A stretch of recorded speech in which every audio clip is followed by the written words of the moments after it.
Kahapon nasabi po ninyo na nakarating na kay Pangulong Marcos yung sentiment nung isang pulis kaugnay nung pag-aresto ng gobyerno kay dating Pangulong Rodrigo Duterte. Ngayong umaga po, mayroong pahayag po sa PNP na pinatawag daw po sa palasyo ni Pangulo si Police Brigadier General Jean Fajardo. May bago po bang instructions ang Pangulo kaugnay ng issue na ito at ano po ba ang directives?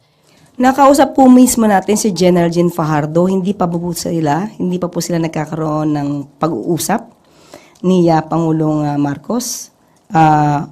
Mamaya po yata, at tignan po natin kung ano kanila mapag-uusapan.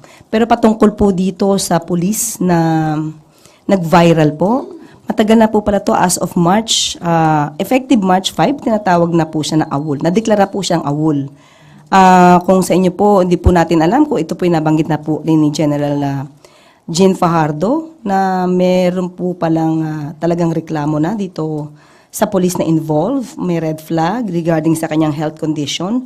Kaya siya po ay meron po napakita, evaluation po ng neuropsychiatric division na siya po ay may mga mood swings po pala talaga as early as 2003. At siya nga po ay under medication hanggang October 2024. At nung nakitaan na mukhang nagiging normal na siya po ay pinayagan na makapagtrabaho ng normal. Pero mukhang umuulit po yung mga episodes.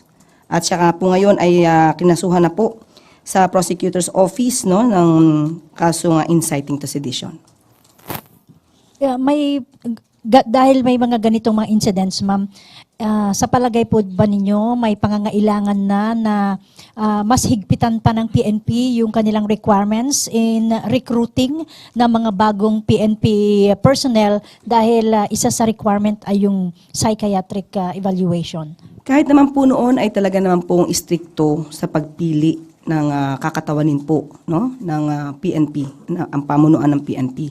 May mga pagkakataon din po siguro mga isolated cases na nagkakaganito na habang sila po ay nagkakaroon ng kanilang serbisyo ay doon po lumalabas kung ano man yung naging problema. So, kailangan naman po talagang maging istrikto sa pagpili ng kakatawanin po ng PNP. Reaction lang po from the palace. Nagpahayag po kasi ang mga Makabayan Black lawmakers na gagawa sila ng paraan para harangin po daw yung paghingi ni Attorney Roque ng asylum sa Netherlands. On the part po sa gobyerno, may balak din po ba ang gobyerno na harangin ito sa pamamagitan ng pagbibigay ng rekomendasyon sa gobyerno po ng Netherlands? Sa ngayon po, siguro nabalitaan nyo na po na hindi na po makakasama si Attorney Harry Roque bilang parte ng legal team ni dating Pangulong Duterte. Siguro po kung sinabi man niya na nandoon siya, hindi siya uuwi dahil i-represent niya ang kanyang presidente, mas maganda po siguro na unahin niya munang i-represent yung sarili niya, ipagtanggol ang sarili niya bago magtanggol ng ibang tao.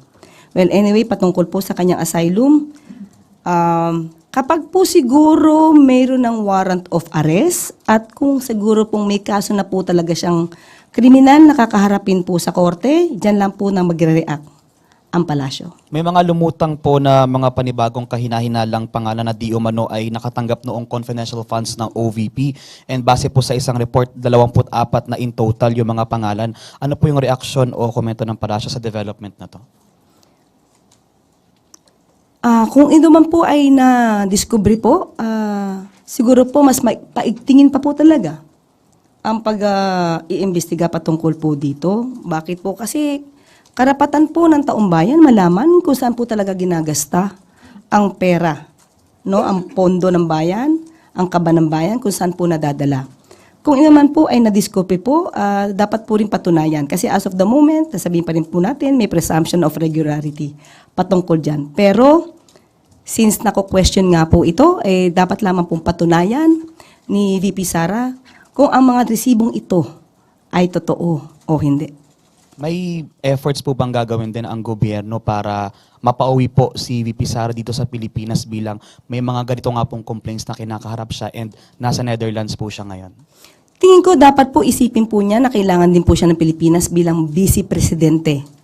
Siya po dapat ay nagtatrabaho hindi lang para sa kanyang ama, although na acceptable po at maiintindihan po natin sa ngayon ang kanyang nararamdaman. Pero tandaan niyo po niya, sinasabi niya po, milyon na Pilipino ang bumoto sa kanya at kailangan din po niyang pagsilbihan ito.